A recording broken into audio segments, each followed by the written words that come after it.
Brian Anweiler and I worked together at Tallahassee Community College for approximately 10 years. We worked side by side out of the communications office. Obviously had a lot of responsibilities that carried over into athletics as well, but just a real good experience working alongside Brian here at the college. Brian is unique in that his affiliation with the college started as a student, and went to school here, got his AA, and then later came back here as an employee. He wore a number of different hats here at the college.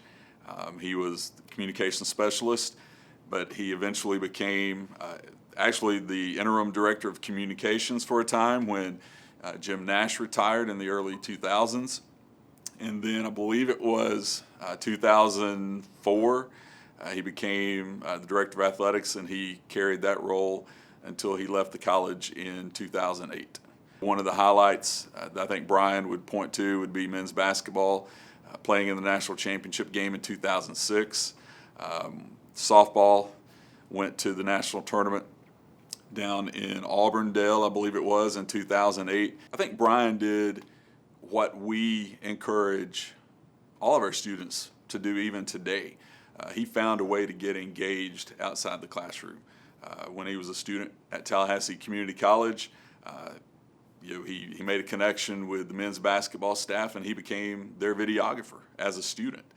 And I think that experience really propelled him to come back and work at the college, and it has carried him on to greater heights.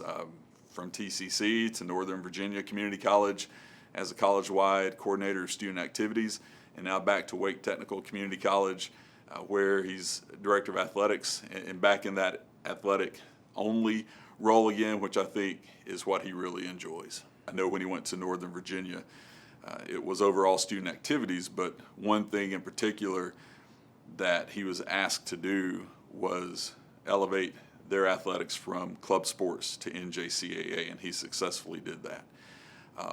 But also over the last 4 to 5 years, he's launched not one but 2 esports programs, one at Northern Virginia and now one at Wake Tech. And esports has become such a popular trend in our culture, and it's emerging within the higher education setting. So Brian has been successful at that, and I know he's been a valuable resource to many other institutions who have wanted to start esports. One way that I have always described Brian and thought of Brian is that he is so pro-student. He wants to look for every opportunity to help promote the student and help the student succeed. Athletics just happens to be the vehicle by which he accomplishes that.